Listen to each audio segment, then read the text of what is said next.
Greetings, Lightworkers, the Council. Once you realize we all come from one seed, then you realize there's no such thing as less, but that things have the appearance of less. You are familiar with the simulation room in your Star Trek movies. You know it is just a simulation, that nothing real is happening, that it is all a show for the sake of the experience. And though time may pass in that simulation, for the crew traveling across space, that time in the simulation seems like nothing. When you consider the idea that what if you too are in a simulation, and everything has the appearance it needs to have for you to play the game, and when you exit the simulation, you still have eternity. Even if you die in the simulation, you know you never die. And even if those in the simulation appear like the enemy, you know when you exit that you are all one team. Once you realize we all come from one seed, that this seed is eternal in nature, it is intelligent, benevolent, loving, abundant, rich, magical, creative, playful, joyful, infinite in nature, then you understand there is not one person on this planet who is not these things too. They only appear in the simulation as less, as different, as opposite. So when you find yourself about to judge anything, remember, it is just an appearance within the setting of the simulation. You can bring these qualities forth from anyone, from anything, knowing there is no such thing as less, just by realizing this truth, just by realizing everyone is taking on a role within the simulation, but that in reality, they are not this role, this character, and that the truth is, we all come from one seed, one eternal, intelligent, all-loving, all-abundant source/seed, and that we are all intelligent, creative, worthy, made of love, of light, of joy, of well-being, life. Love is the answer because love accepts things as they are, as they appear to be, and knows the reality is perfect even if the appearance is not. For love sees beyond the appearance into the essence, and the essence is always pure, always perfect, always radiant, shining, beautiful, majestic. Everything, every single thing, physical or not, is made of energy, is made of the raw material of this universe, which is love. So everything, every little tiny thing responds to love and recognizes itself in love, through love, with love. Love it all despite the appearance, and you will transform it all into the real beauty, the real joy, the real jewel/pearl/spark that it is. It is all ugly on purpose. It is all crooked on purpose, asking for your love. Imagine that. Upgraded humans. Galactic Federation discovered Earth when humans were a less evolved, ape-like species barely surviving. All humans were upgraded through a collaboration between 5 Elohim races, led by Pleiadians. The story of Enki and Book of Genesis comes much later. Nordic people were created to look like Pleiadians. Other races were created with different characteristics to provide a variety of experiences for soul incarnations. The first upgraded humans lived in the area of modern-day Sweden in a city called Crystal. Pleiadians visited often and taught them many things. As dark forces arrived on Earth, the humans of Crystal were unable to cope with the negativity, so Pleiadians created an underground infrastructure for them to live in peace. The inner Earth civilization is called Pachimila. Earth isn't completely hollow. There are many chambers and tunnels. There are entrances all over the world. Some military are aware and have already met them, including Admiral Byrd years ago. The inhabitants of Pachimila are mortal humans living in 3D just as we are. They live in complete health without outside manipulation. There are solar receivers hidden at the tops of remote mountains, which provides them with light and energy. They don't have flying crafts, but travel with Pleiadians. They know about everything happening on the surface. Rumors about Nazi UFO bases on the Moon and Antarctica were created to confuse people about Pleiadians, angels of light, and inner Earth humans. We'll meet them at the shift, along with many benevolent ET races. The necessity of unconditional acceptance. Everything is as it should be. There are no mistakes, and there are no accidents unless we recognize them as such. If we believe that there are threats to our well-being, we are creating them as such in our awareness, but we could also understand that they have no reality beyond our own creation. Because we participate in universal consciousness, we interact with our choice of vibratory qualities. Every experience that we have contributes to our awareness, which we direct. Events themselves have no charge and are not significant growth factors. Any emotional charge that we experience gives importance to what we choose to be aware of. If we judge something as threatening or distasteful, we are aligning with those vibrations and giving them our life force. By observing everything objectively, without a personal charge or judgment, we are free to create what we desire. The level of consciousness that we are living in is the one that we have chosen to experience. We are free to experience it however we want.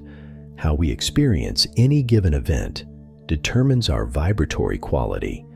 If we are non-judgmental, we participate in experiencing the quality of our encounter from our natural, unlimited awareness. Every dimension and level of consciousness has an energetic quality that we feel. We are shifting from life diminishment in the realm of duality to life enhancement in creative love. This is a major shift in perspective and understanding of life. If we make the shift, our entire lives transform into a higher level of consciousness with greater awareness and personal fulfillment. From this realization, we can be aware of ourselves as our presence of awareness beyond space-time limitations. We are the sole directors of our expressions. In the expression as our human person, we have created limitations to our awareness in order to have certain experiences. From within these experiences, we can pay attention to what we feel apart from the vibratory presence of an ego reaction. We can pay attention to the persons and circumstances in our lives from the perspective of compassion and love, regardless of how our ego might judge them. We are not our ego consciousness, but we are experiencing what our ego experiences. By calming its fears and eliminating its judgments, we can bring our ego into alignment with our true essence. It has always feared eventual termination. Once we become aware of our infinite essence, and we consciously direct our human lives from our expanded awareness, the ego becomes a willing servant of our feelings and imaginings. By holding ourselves in a state of calmness with deep, natural breathing, we can intentionally pay attention to what we feel good about in making life better for all within our awareness, moving from ego to expanded consciousness. In order to participate realistically in the empirical world of good and evil, we created limiting beliefs about ourselves and designed them to be able to entrance us so deeply that we have not especially been interested in the unknown realms beyond. We have become fearful about our lives. Everything that we feel we need to survive is based on fear of not surviving. To mitigate this, we work and buy insurance, while we align ourselves with the limiting beliefs of feeling intimidated and of growing old and dying. Any different reality for ourselves is doubted and not participated in. Our ego consciousness wants proof for what we can experience in another energetic dimension that the ego cannot perceive. The ego cannot imagine how love and compassion can be more powerful than aggressive destructiveness. How can love and compassion overpower a nuclear bomb?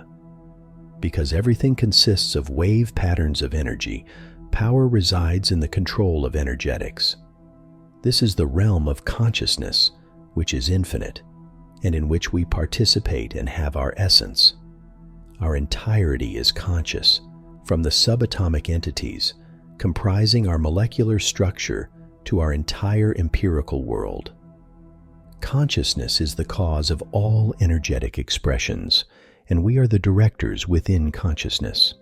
When we realize that we have access to the cause of everything in our unhindered conscious abilities, we can live without fear, because we can create any energetic patterns that we desire with our mental and emotional abilities.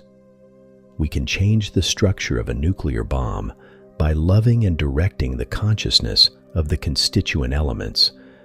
To do this requires absolute confidence in what we are intending.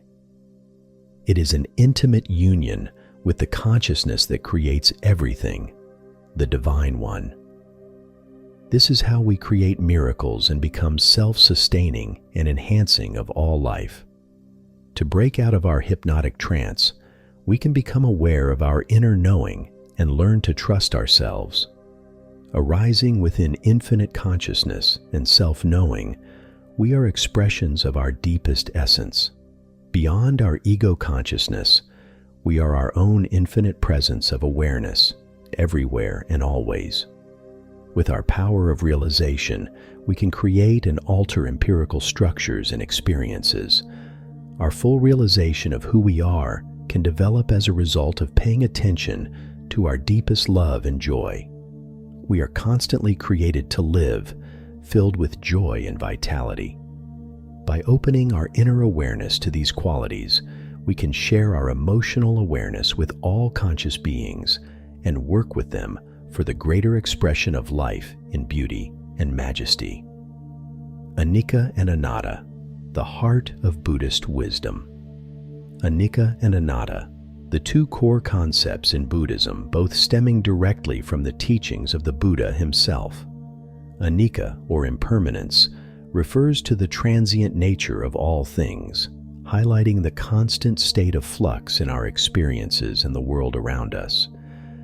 Anatta, or no self, challenges the notion of a permanent, unchanging self, asserting instead that what we consider as a self is a collection of ever-changing components.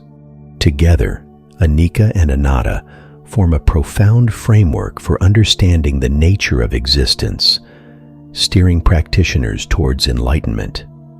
Recognizing the impermanence of all phenomenon leads to a reduction in attachment and craving, as one understands that clinging to the transitory only leads to suffering. This insight directly correlates with the realization of Anatta, as it becomes clear that there is no permanent self to cling to. This realization is uniquely Buddhist, emerging from Tathagata Buddha's deep meditative insights. It sets Buddhism apart from other spiritual traditions that might emphasize a permanent soul or self. Through understanding Anicca and Anatta, practitioners are able to see through the illusions of permanence and self, leading to a transformation in perception and a diminishing of ego. With this transformed perception comes a profound sense of liberation. The relentless pursuit of permanence and stability loses its grip, and the illusion of a separate, enduring self fades away. This does not lead to nihilism, but rather to a more authentic engagement with life, free from the delusions of permanence and self. The path to awakening in Buddhism is deeply intertwined with understanding Anicca and Anatta. By integrating these concepts into one's practice and daily life, the practitioner sets forth on a journey towards liberation, navigating through the illusions of existence with wisdom and clarity. The fruits of this journey are immeasurable, as one finds peace and freedom in the heart of impermanence and non-self. In embracing Anicca and Anatta, one embraces the core of Buddhist wisdom, unlocking the door to a profound and transformative understanding of life. These concepts invite us to look deeply into the nature of existence, guiding us towards a liberation that is both radical and profoundly peaceful.